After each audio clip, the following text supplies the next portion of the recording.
Bullying umano ang dahilan ng pagdadala ng armas ng isang grade 9 student sa isang high school sa Cebu.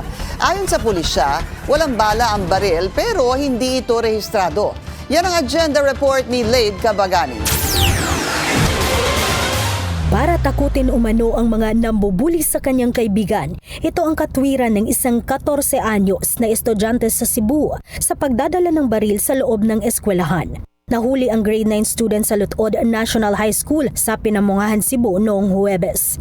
Nadiskubre ng isang guro sa surprise bag inspection ang isang .357 Smith & Wesson Magnum revolver sa bag ng bata. Ayon kay PNP spokesperson Police Colonel Allen Reyco, mas matatanda at mas malalaki umano ang mga nambubuli. Meron po siyang isang kabarkada na nabugbog or something na binubuli. And then gusto lang nilang takutin, that's why nagdala sila ng weapon. Imagine the reasons, di ba? Could be another tragedy kung hindi po naunahan na nabantayan ng ating mga guro. But still, ito pong ating mga kabataan ay nagkaroon ng access sa isang deadly weapon na hindi po dapat nangyayari.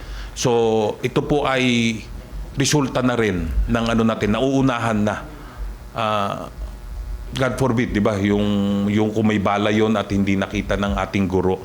Lumabas sa ballistic investigation ng PNP na walang bala ang baril pero hindi ito rehistrado.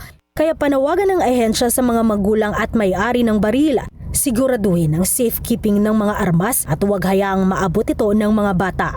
Sumailalim na sa proseso ng mga kinauukulang ahensya ang minor de edad.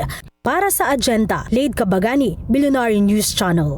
Mag-follow sa aming mga social media accounts at mag-subscribe sa aming YouTube channel para sa pinakahuli at eksklusibong mga balita.